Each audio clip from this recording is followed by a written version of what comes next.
Bonjour, eh bien, je me sens vraiment ravi de me trouver là parmi vous et puis d'avoir déjà pu, avant de commencer de parler, de voir comment justement devant mes yeux, à chaque fois le miracle se produit quand les gens se réunissent autour d'une idée, d'un projet et puis en quelques minutes quelque chose a pu émerger et ça m'émerveille toujours autant.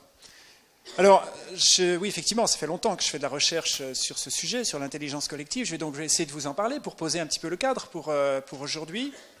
Et vous allez voir que j'en parle un petit peu différemment en fait, de ce que je vois dans le monde en général de l'entreprise ou des organisations. Parce que souvent j'entends dire on va faire de l'intelligence collective, comme s'il s'agissait d'une méthode. Comme on dit on va faire du ski, ou on va faire de la programmation neurolinguistique ou de la communication non violente, etc. Il s'agit bien de méthode dans ces cas-là. Mais l'intelligence collective, je vous invite à avoir un regard plus vaste que ça sur ce sujet. Il s'agit d'une propriété de la vie, tout simplement. À commencer par nos cellules ensemble, nos 30 000 milliards de cellules qui fonctionnent ensemble dans une forme d'intelligence collective, et ça marche plutôt pas mal, en tout cas pendant un certain temps.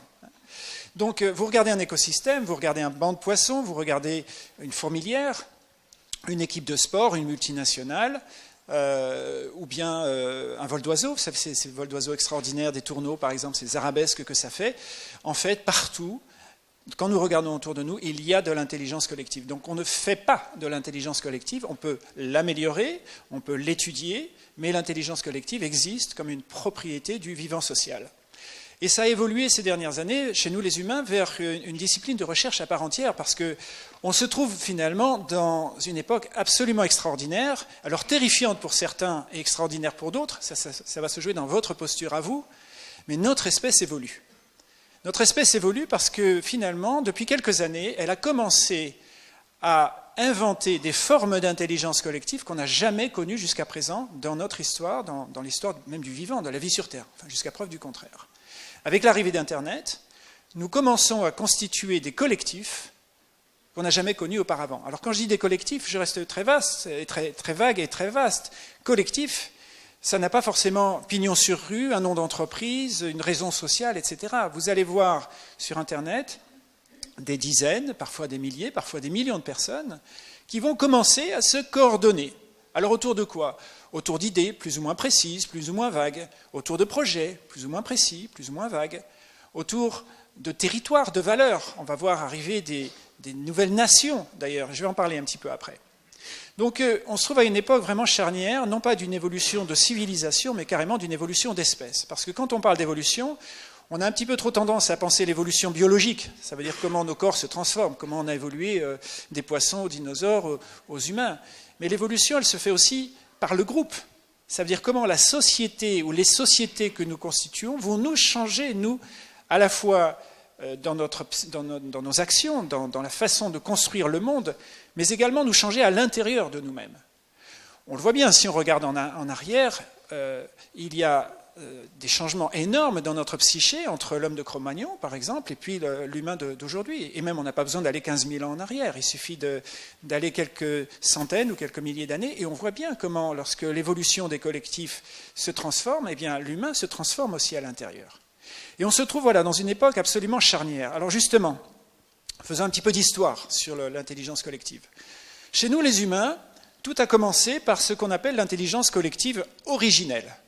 Originelle, parce qu'on vient de là, il s'agit en fait du petit groupe, le clan, la tribu, et qu'on voit chez de nombreuses espèces animales plutôt récentes, plutôt contemporaines, donc un groupe de lions, une famille de singes, des oiseaux qui volent en V, par exemple, des oies sauvages ou des canards sauvages. Le petit groupe, ça veut dire 8, 10, 12, peut-être 15 ou 20, ça dépend, il n'y a pas une limite franche, mais qui fonctionne parce que chaque individu voit tous les autres et comprend ce que font tous les autres. On appelle ça, en intelligence collective, on appelle ça l'holoptisme. Je vais sortir quelques mots un peu techniques, pas beaucoup, mais holoptisme, ça vient du grec holos, le tout, et optiquer, voir le tout. Et on a fait ça dans cette salle. Quand on a constitué 4 groupes, on a fonctionné en intelligence collective originelle. Alors, plus ou moins, parce que déjà on avait des groupes trop nombreux, et puis pas encore très entraînés. On a utilisé les codes sociaux qu'on connaissait. Maintenant, vous savez, par exemple, une équipe de sport, pour devenir très opérationnelle, elle doit s'entraîner beaucoup. Ça demande beaucoup d'apprentissage. Notons d'ailleurs que les sociétés animales ou humaines à intelligence collective originelle ont besoin d'éduquer leurs petits. Ça s'apprend. On apprend à décrypter ce qui se passe au niveau du collectif et à devenir opérationnel dedans. Sauf que cette intelligence collective originelle, on lui connaît des limites. Elle marche bien lorsqu'il y a un petit nombre de personnes, ou d'animaux, ou d'êtres en tout cas, et puis lorsqu'ils restent en perception sensorielle les uns les autres. Ça veut dire qu'ils doivent se trouver dans un même espace physique, ou à minima reliés par des talkie-walkie, enfin quelque chose qui va nous permettre de rester en lien les uns les autres.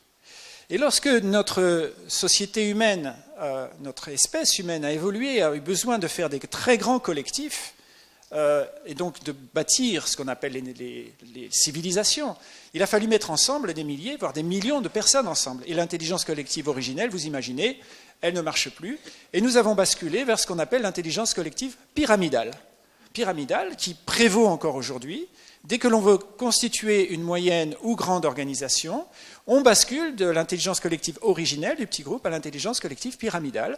Et nous avons les nations, les moyennes et grandes entreprises, les administrations, les armées, les religions, etc. Tout ce qui constitue ce qui a fait ce qu'on appelle la civilisation et qui a pu exister grâce à l'écriture. On ne peut pas faire ça à grande échelle sans l'écriture. Donc l'écriture a constitué une clé de voûte pour cette évolution. Et voilà qu'à son tour, à notre époque, l'intelligence collective pyramidale montre ses limites. Elle a généré tellement de complexité, elle a généré un monde tellement chaotique, imprévisible, eh bien qu'elle cherche ces nouvelles espèces sociales. Et nous entrons, nous, nos générations, dans cette salle, nous entrons dans cette nouvelle forme d'intelligence collective qu'on appelle l'intelligence collective holomidale. Holomidale, vous retrouvez ce terme, holistique. Ça veut dire finalement des humains holistiques, à la fois reliés à déjà des tas de réseaux, locaux ou globaux, petits ou grands, cela dépend, mais nous entrons de plein pied dans cette intelligence collective holomidale, tout à fait nouvelle. Alors on peut en dire quoi de cette intelligence collective holomidale ? Déjà, elle a ce côté très distribué. On n'a plus vraiment un centre où quelques personnes en charge des grandes décisions.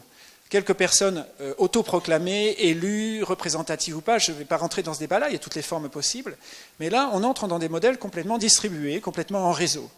Et ce qui pose évidemment des questions d'infrastructure, parce que comment peut-on faire finalement une intelligence collective distribuée qui sache évoluer, qui sache apprendre, où les gens restent à la fois eux-mêmes dans leur individuation, mais en même temps reliés à des collectifs et aux règles et à la physique de ces collectifs.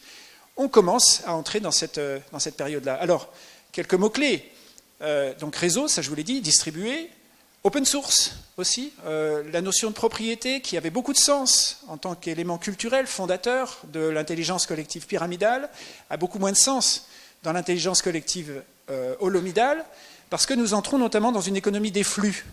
Ça veut dire que je n'ai plus forcément besoin de posséder une voiture, voire même une maison. Si j'ai accès à la ressource en temps réel, finalement, pourquoi devrais-je la posséder ? Donc ça veut dire une optimisation de l'usage des flux et qui demande des technologies, évidemment, derrière, très sophistiquées qu'on n'avait pas encore ces dernières années. Donc ça balbutie et ça commence à arriver. On va voir quoi ? On va voir notamment dans cette intelligence collective holomidale le déploiement de ce qu'on appelle l'intelligence sociale augmentée. Ça veut dire donc des capacités de nous coordonner et de fonctionner sur des modèles économiques qu'on n'a jamais connus auparavant. Tout comme d'ailleurs l'intelligence collective pyramidale a inventé l'économie telle qu'on la connaît aujourd'hui, mais tout à fait inconnue, l'économie de marché, tout à fait inconnue dans le monde des tribus auparavant, ou des villages, où ça se passait plutôt sur le troc, l'échange, l'économie du don, etc. Donc on va voir arriver plusieurs choses dans les années qui viennent. Par exemple, la naissance de nations, si on peut les nommer comme ça, on les nommera peut-être autrement, mais non plus de nations de territoire physique, géographique, mais des nations de valeurs. Je participe, par exemple, à un projet qui s'appelle Vegan Nation, qui vise à réunir les 300 millions de personnes véganes qui mangent végétalien, qui ne tuent pas les animaux, et qui vont en plus déployer des crypto-technologies, ça veut dire des technologies qui vont permettre à une économie qui respecte bien sûr le droit animal, qui fait du local, qui fait du bio, enfin tout le cahier des charges qu'on connaît, le durable, etc., et de pouvoir fonctionner en tant que tel. Ça veut dire que grâce à ces crypto-technologies, on n'aura même pas d'effort à faire pour le faire. Pourquoi ? Aujourd'hui, dans l'intelligence collective pyramidale prédominante, si j'ai 1 euro ou 1 dollar, peu importe, une roupie en poche, il n'y a aucune intelligence dans cette monnaie-là. Je peux la dépenser dans le panier bio du coin, mais je peux aussi aller les dépenser dans du tourisme sexuel à Bangkok. Ça ne sait pas faire la différence. Dans l'arrivée des crypto-technologies et des crypto-monnaies, on va pouvoir mettre l'intelligence et le contrat social que nous avons décidé ensemble dans ces monnaies-là. Ça veut dire que ces monnaies-là ont une intelligence à l'intérieur d'elles-mêmes. Ça veut dire qu'elles peuvent choisir là où elles peuvent aller ou ne pas aller en fonction des lois ou des règles que nous avons choisi d'appliquer. Voilà, donc nous allons voir comme ça des collectifs extrêmement apprenants, agiles, se mettre en place et avec aussi une évolution, et ça on la mesure sociologiquement, vers ce qu'on appelle l'individuation. Ça veut dire donc des gens qui vont beaucoup plus vers eux-mêmes, vers leur essence, vers ce qui fait sens pour eux, et qui vont pouvoir se relier à des règles du jeu un petit peu différentes de celles qu'on a connues jusqu'à présent. Alors ça nous pose des questions, toutes ces choses-là, parce que déjà ça nous semble assez étranger, assez étrange. Je vous donne des choses assez théoriques pour l'instant, on a du mal à mettre le doigt dessus, ça ne touche pas encore forcément notre concret, notre quotidien. Pour moi ça va, parce que je travaille tous les jours dans ces questions de crypto-technologie notamment. Je vois ce qui va se produire. Maintenant, effectivement, pour la plupart, ça reste encore extrêmement théorique. Cependant, je vous invite vraiment à mettre le dos dessus, et vous allez pouvoir le faire aujourd'hui, vous allez pouvoir questionner les différents intervenants, il y a des personnes formidables qui vont intervenir, pour justement, donnez-vous le temps d'observer ce qui va très probablement arriver, ce que j'appelle une bifurcation. Vous savez, quand on regarde les films de science-fiction, on nous sert finalement plutôt une extrapolation. Ça veut dire, tiens, l'humanité va mal, alors on fait un vaisseau spatial, on va coloniser Alpha du Centaure ou Mars, ou bien on voit de l'intelligence artificielle avec des robots qui nous ressemblent, etc. Ça reste des extrapolations. On a finalement le même monde et on a un peu changé le décor. Mais les gens, ils pensent de la même façon, ils ont les mêmes émotions, ils ont les mêmes structures mentales qu'auparavant. Quand je vous parle de bifurcation, ça veut dire vous intéresser à ce qui va changer très profondément au fond de vous et en fonction du monde que vous avez envie de voir. Parce que ce monde, on va le créer, il ne va pas nous tomber dessus, on peut le créer. Je vous invite aussi à cette réflexion suivante, je vais finir là-dessus. Quoi qu'il arrive, le monde que nous avons aujourd'hui ne peut pas continuer. On le sait souvent intellectuellement, on ne l'a pas encore forcément fait descendre dans nos tripes. Mais on ne peut plus continuer dans le mode opératoire, qu'il s'agisse d'entreprises, qu'il s'agisse des États-nations ou simplement dans notre style de vie. Prenez l'alimentation, par exemple. L'alimentation, on ne peut plus continuer dans les générations qui arrivent à manger de la façon dont on mange aujourd'hui. Prenez les transports, prenez l'éducation, prenez toutes les questions écologiques aujourd'hui, et aucune extrapolation ne rend le monde de demain possible. Ça veut dire quoi ? Ça veut dire soit il y a un effondrement, un collapse, voilà, ça s'arrête, ça ne marche plus, il n'y a plus assez de ressources, il n'y a plus assez d'énergie, il n'y a plus assez d'espèces vivantes ou de variétés d'écosystèmes, il y a un climat qui se dégrade, etc. Et ça, on en entend beaucoup parler. Soit il y a ce que l'évolution a fait souvent, une bifurcation. Ça veut dire que notre espèce va prendre un virage, un tournant tout à fait inattendu et extrêmement rapide. Et ces choses-là peuvent arriver très très rapidement, notamment pensez si demain, vous pouvez vivre votre vie de citoyen, de citoyenne, d'être humain, avec le choix des règles du jeu. Aujourd'hui, si je veux vivre en tant que citoyen ou citoyenne, je n'ai pas le choix des règles du jeu. Je vais devoir utiliser des euros ou des dollars, etc., et jouer le jeu de la finance internationale tel qu'on la connaît. Je n'ai pas le choix, je dois jouer ce jeu-là à partir du moment où j'utilise les monnaies, le système économique actuel, j'ai une seule règle du jeu à ma disposition, je n'en ai pas d'autre. Maintenant, imaginez si, dans les années qui viennent, je ne parle pas de 20 ans ou 30 ans, je parle des 2-3 années qui viennent, vous avez la possibilité de participer à des circuits économiques radicalement différents qui n'utiliseront pas les euros, qui n'utiliseront pas les dollars, et qui mettront en jeu des contrats sociaux très très différents de tout ce que les États-nations jusqu'à présent nous ont proposé, et qui marcheront beaucoup mieux, qui auront une intelligence sociale bien plus évoluée que tout ce que les organisations passées ont pu faire. On va avoir ce type de choix-là. Va-t-il y avoir des erreurs ? Oui. Y a-t-il du danger, des choses qu'on ne connaît pas ? Oui, il y en a plein. Mais en même temps, il y a des potentiels absolument extraordinaires. Voilà, je vous invite donc à aller dans cette réflexion. Et pour aujourd'hui, vous allez certainement, un petit peu par défaut, par habitude, penser intelligence collective de deux façons. Soit je pense intelligence collective dans mon petit groupe, et vous étudierez des outils d'intelligence collective en intelligence collective originelle. Très bien. Et il y a plein de choses à faire pour améliorer une dynamique de groupe. Qu'il s'agisse d'un CODIR, d'un COMEX, d'un groupe de gens qui travaillent ensemble, de sa propre famille, de ses voisins, etc. Intelligence collective originelle. Vous vous direz, ah ben non, maintenant je travaille dans une grande entreprise. Alors, comment peut-on améliorer l'intelligence collective pyramidale ? Et vous resterez dans le paradigme de l'intelligence collective pyramidale. Et oui, il y a plein de choses à faire dans l'intelligence collective pyramidale. On peut améliorer les choses. Mais en même temps, je vous invite aussi, pas ou, mais à penser cette intelligence collective holomidale. Je vais vous dire une chose qui ne va pas forcément vous faire plaisir pour finir là-dessus, mais qui aussi peut vous donner de l'espoir. Ça va dépendre de votre posture. On démontre en intelligence collective, et on pourra en parler de manière plus interactive plus tard, que l'intelligence collective pyramidale aujourd'hui n'a pas la capacité de répondre au cahier des charges du monde de demain. Aucun État, aucune administration, aucune entreprise aujourd'hui, dans sa forme pyramidale, ne peut répondre par sa structure aux enjeux de demain.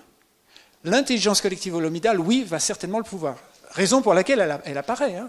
La vie crée ce dont elle a besoin. D'accord ?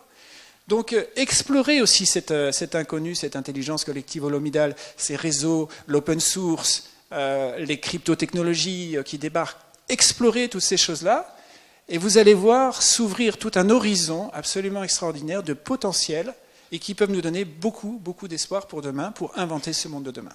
Je vous remercie.